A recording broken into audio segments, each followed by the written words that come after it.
¿Qué tal? Muy buenas, ¿cómo estáis? Bienvenidos un día más al podcast, al canal. Bueno, perdonad que voy un poco tarde hoy, pero es que ayer estuvimos en directo con esta jornada de Champions en Sport 3. Acabé tarde, tardísimo, después otra tertulia y al final, hasta esta mañana, no me he podido poner a grabar para vosotros un poco el post del partido de ayer, que yo creo que se tiene que hacer una lectura ya a estas horas quizá, también, entrando en detalle, pero un poco en global, ¿no? De lo que fue toda la jornada de Champions y cómo el Barça pasó de estar en decimocuarta posición a acabar quinto en esta clasificación de Champions en el top 8 y a partir de aquí, pues bueno, vamos a ver, ¿no? Porque es verdad que el Barça evita la clasificación, evita, perdón, la eliminatoria de playoff, pero en octavos le podría caer el Paris Saint-Germain o el Newcastle, que ya jugamos contra ellos, acabando empatando. Se acabó empatando aquel partido con un muy buen partido de Rashford, recordad, pero realmente la sensación es que otra vez el sistema es muy emocionante, se llega a la última jornada, a la jornada número 8. La verdad es que yo ayer me lo pasé genial, pero genial en la tele. O sea, yo creo que hacía tiempo que no disfrutaba tanto con una retransmisión deportiva, ¿no? Televisiva, radiofónica, llámale como quieras. Pero es cierto que después, cuando uno ve otra vez, ¿no? Que sí, que se evita un partido, pero que después, pues al Barça le puede caer al Paris Saint-Germain, ¿no? Ostras, en octavos, el PSG siendo quinto, bueno, es lo que tiene este formato, ¿no? Tiene pequeñas trampas y que seguramente ajustarlo para todos es prácticamente imposible. Fue una jornada chula, como digo, divertida. Yo quiero hacer una reflexión sobre principalmente lo que viene siendo este formato y la situación un poco en global de la UEFA Champions League con los cambios que ha habido en los últimos tiempos. Yo al principio era bastante escéptico a cambiar el formato. Al principio incluso me costaba entenderlo. Supongo que os ha pasado a todos un poco. Porque realmente no estaba muy claro, ¿no? Cómo iba a ser, pero en la primera temporada no, tuve dudas, pero es cierto que que dije, bueno, no está mal, y lo que más me gusta quizá es que en la jornada final hay mucha emoción, ¿no? Y un año después yo creo que ha sido un acierto total, pero total, o sea, creo que es una de las mejores decisiones deportivas de los últimos tiempos en el mundo del deporte. O sea, la UEFA Champions League, que siempre se ha dicho aquello, ¿no? Que la emoción, que se podía seguir un poco a partir de los cruces de eliminatorias y que incluso se compara un poco con los playoffs de la NBA, ¿no? Aquello de cuando en la NBA de verdad empiezan los playoffs, ¿no? Siempre se decía, ¿no? Yo creo que ahora esto ya no es así. Sí, evidentemente la Champions se decide en las eliminatorias, estamos más que de acuerdo en ello, creo que es una evidencia, pero sí, también ahora tienes unas dos últimas jornadas, la penúltima ya empieza también a ser emocionante, pero la última apasionante, con un multifútbol tremendo, ¿no? Con todos los partidos en marcha y con situaciones cambiantes y con situaciones espectaculares como el gol del portero del Benfica ante el Madrid, metiendo al Benfica entre los 24 en una jugada surrealista. O sea, realmente es una emoción que antes, evidentemente, no tenías mayoritariamente en la fase de grupos. Mayoritariamente no lo tenías, ¿no? Así que, vamos, yo creo que en este sentido, creo que sí, realmente es un acierto total. A partir de aquí, bueno, hay cosas a comentar, ¿no? Ahora vamos también con el partido del Barça, pero creo que también hay que comentar cosas en la Champions. Creo que el dominio de la Premier ya no solamente es económico a nivel de marketing, etcétera. Vamos a ver si eso se traduce o no en las eliminatorias, pero es una evidencia que futbolísticamente en estas 8 jornadas la Premier League, los equipos ingleses han dado un paso al frente que no veíamos en las últimas temporadas. El Arsenal ha acabado primero con 24 puntos, el Liverpool tercero con 18, entre ellos el Bayern de Múnich con 21, el Tottenham ha acabado cuarto con 17, justo por delante del Barça con 16, que como tiene un más 8 en los goles, con ese gol final le superó al Chelsea en la clasificación. El Chelsea acabó sexto, el City octavo, por en medio el Sporting de Portugal. Eso quiere decir que City, Chelsea, Tottenham, Liverpool y Arsenal se han metido entre los 8 primeros. Es que solo hay un equipo inglés que se ha quedado fuera, que es el Newcastle United, que es claramente, por ascendencia histórica, quizá el más inferior o el inferior, ¿no? De todos ellos. Un equipo aguerrido, lo vimos contra el Barça, pero inferior al Chelsea, al Tottenham, al Liverpool, al Arsenal. Así que, bueno, creo que es un mensaje brutal. Y creo que tiene mucho mérito por parte del Barça haberse metido entre los 8 mejores. Está claro que el Barça no ha hecho una buena primera fase en los encuentros clave, pero que ha sabido rentabilizar los últimos partidos ante Eintracht, Slavia de Praga y Copenhague de una forma clara. Lo ha explotado a la perfección, ¿no? Ha sacado un rendimiento brutal. El Bayern de Múnich no me sorprende, además es, yo creo, uno de los que menos es nombrado a día de hoy como favoritos a la Champions, y yo creo que puede ganar esta Champions, sin duda. Y después está el tema del Sporting de Portugal, que sigue sorprendiendo y que ayer amargó al Athletic Club de forma clara, un Athletic Club que junto con el Villarreal quedan fuera. Y esa es otra. El deporte español, el fútbol español, mejor dicho, queda tocado. Es verdad que esto queda mucho, pero el Barça se mete, creo que refleja la realidad del fútbol español. El Barça está por encima a día de hoy de cualquiera. Es el único realmente hoy en día que parece, ¿no?, que puede llegar a competir contra todos estos equipos que estamos diciendo. Después el Madrid siempre hay que ponerle un asterisco, ¿no? En Europa, como siempre hemos dicho, porque puede pasar absolutamente de todo. Pero claramente, es evidente, ¿no? Yo creo que esto es una lógica impepinable, ¿no? El Barça está fuerte, está mucho más fuerte, más sólido que los demás. Lo del Madrid es un desastre tremendo. O sea, el Madrid empezaba la jornada que parecía que iba a entrar con la gorra, va a Portugal con una actitud otra vez nefasta, ahora ya no cuela la excusa Xavi Alonso, ahora con Arbeloa en el banquillo, y acaba en una situación dramática, ridícula, con una actitud lamentable, con un fútbol ramplón, con falto de ideas, otra vez con el punch solo como única herramienta, tanto arriba como detrás con Courtois, y es superado por Mourinho, que acaba celebrando los goles delante de su banquillo. Poesía pura futbolística desde un punto de vista que ni el mejor guionista no lo podría haber diseñado mejor. O sea, una situación de verdad ridícula. Es un golpe duro para el Madrid porque sacó mucho pecho tras su victoria ante el Villarreal el otro día.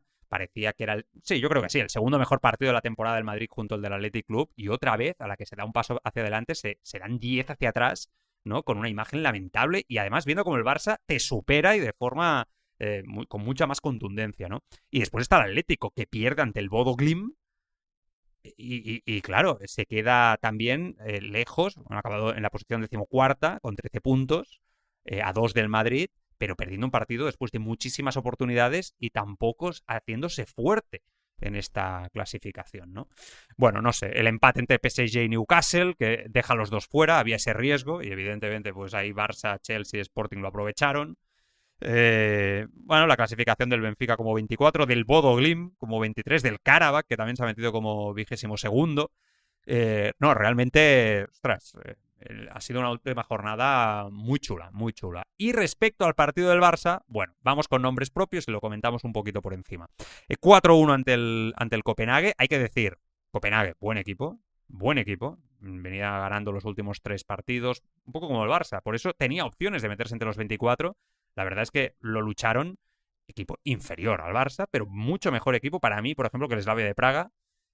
Y no sé si incluso os diría que hasta el Eintracht de Frankfurt, me vais a decir que no, pero creo que el Copenhague es un equipo histórico, es constituido en un año especial para el Barça, el 92, año que el Barça ganó su primera Champions League, y por ahí han pasado grandes jugadores daneses, no Christensen, que él se formó en el Brøndby antes de ir a muy jovencito a Alemania, pero fue un partido donde otra vez, de salida, un Barça que salía con Joan García, Koundé, Cubarsí, Gerard Martín, Valde, Eric García y Olmo en el centro del campo, no está Pedri lesionado y De Jong sancionado, Rafinha izquierda, Fermín media punta, Lamine derecha y Lewandowski en punta. Otra vez el rival supera al Barça de salida, pero de forma clara. Y otra vez, en el minuto 4, Dadason marca. Es una constante. El partido del Barça a mí, ya os digo que no me gustó. Así de claro os lo digo. O sea, no me voy a quedar. La primera parte es lamentable, el Barça no genera, superado en todos los duelos, la actitud, en el posicionamiento táctico, o sea, le falta colmillo, le falta entrega, da la sensación que el Barça sale un poco a ganar con la gorra y que no es consciente del contexto del partido y de lo que se juega, ¿no? En esos instantes. Pero realmente, pues, ostras, da la sensación, dices, bueno, se va a ir metiendo en el partido durante muchos minutos, un Barça que generaba alguna ocasión, es cierto, pero bastante impasible desde un punto de vista de poder, ¿no? Dar ese paso al frente ante el Copenhague y decir, bueno, esta tontería cuánto sacaba, ¿no? Pero es que lo vemos en todos los partidos, la mayoría de los partidos del Barcelona. Entra muy mal a los partidos. Y es verdad que los equipos se están acostumbrando a decir, hago una presión alta al hombre y el Barça no la supera. Y entonces el Barça es, bueno, la solución es que vayan pasando los minutos porque este desgaste físico de los rivales es imposible de asumir, ¿no? Y es cierto que eso sucede. Mi duda es por qué el Barça no puede desplegar su fútbol desde el control, desde el talento, desde el equilibrio, el saber tener pausa muchas veces en su fútbol, en saber aguantar, ¿no? Y oye, y que corran, pero vamos tocando con calma y los desgastamos. ¿Por qué el Barça, este Barça no es capaz de hacer esto, no? Esta es mi gran duda muchas veces. Es verdad que lo hemos visto con pinceladas, la Supercopa lo vimos y lo dijimos, pero es cierto que no se acaba de afianzar, ¿no? Seguramente esto va muy ligado a lo que es Hansi Flick. Está muy bien que el Barça sea esto, está muy bien que Flick sea esto, porque nos lo pasamos muy bien y así es la idea del entrenador y el entrenador está haciendo un trabajo extraordinario, pero yo veo un poquito de falta de atención en los minutos iniciales y os voy a decir una cosa, la mayoría de goles que vienen últimamente a nivel defensivo por parte de los rivales vienen porque son desajustes de atención, errores defensivos clave en la marca, en corners, no son tanto en líneas, por ejemplo, con el tema de la línea, son pérdidas de balón en la salida de balón como ayer del FC Barcelona, en un pase, aspectos que no deberían de suceder.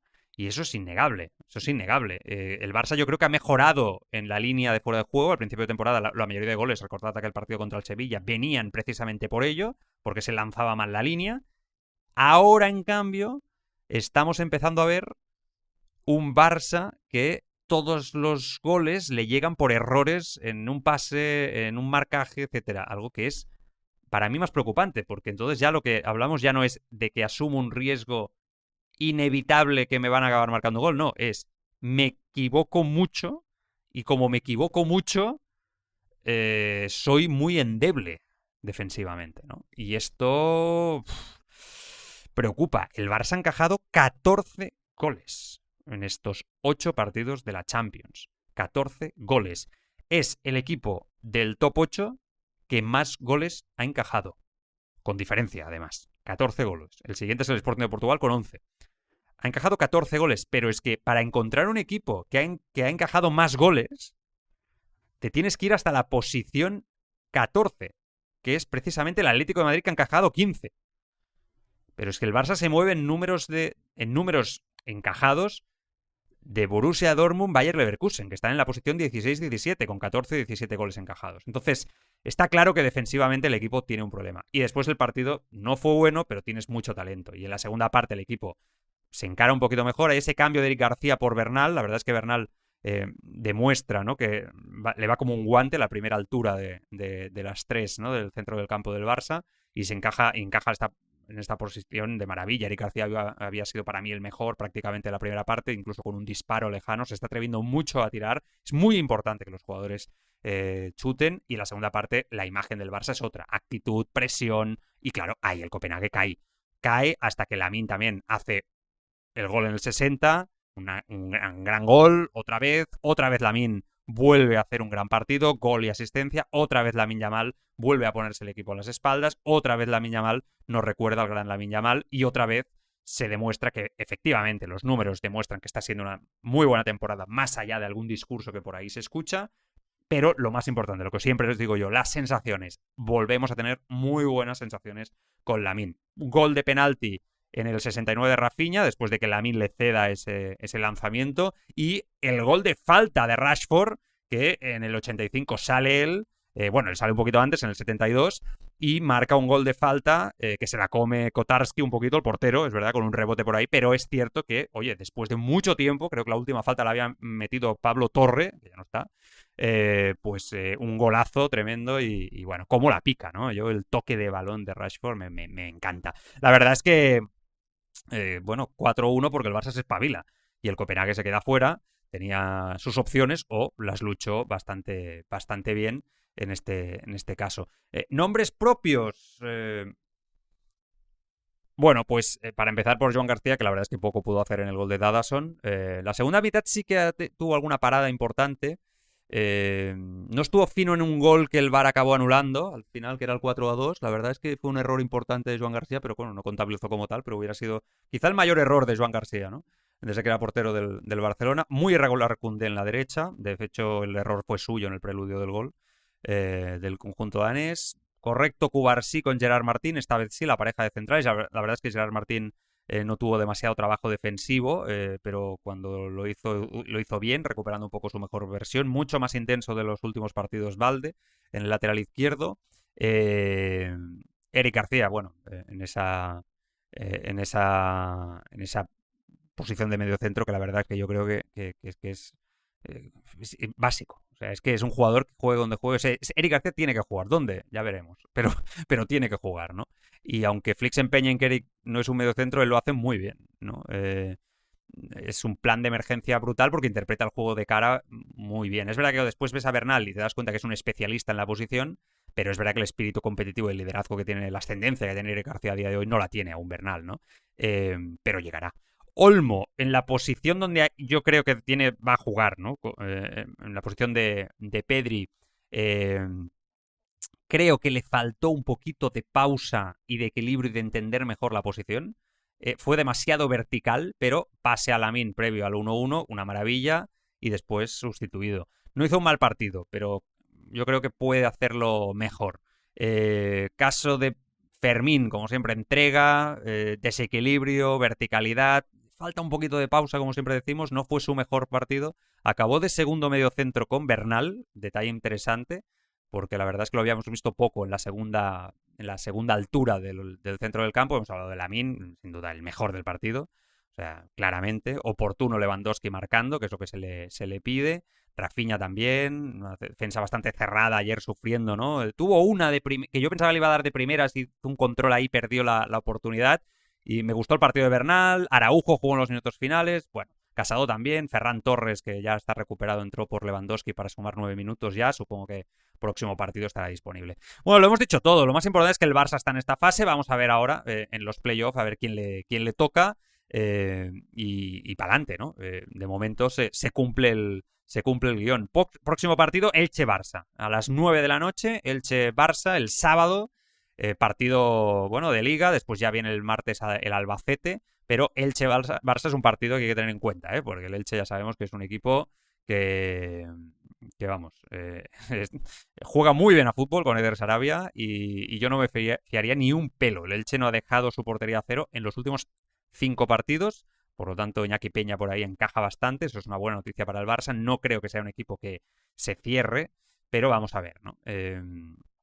Cómo juega el Barça. Juega este partido pues para luchar antes que el Madrid en la jornada 22 ya de Liga. Estaba mirando también el Madrid cuando jugaba su partido.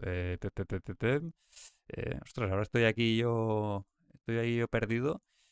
Cuando juega el Madrid ante el Rayo, ¿no? Creo que es si no me equivoco, es el domingo. Sí, el domingo a las 2, correcto. Madrid-Rayo el domingo a las 2, al día siguiente. En fin, un abrazo para todos. Yo estaré también el sábado en Sport 3, durante el partido, por si os queréis pasar, con Víctor Pachi y compañía, comentando también el partido. Cuidaos mucho. El Barça, viento en popa en Europa. Vamos a ver hasta dónde llega. Pero, si quiere llegar lejos, tiene que mejorar en sus aportaciones defensivas. Cuidaos mucho, adiós.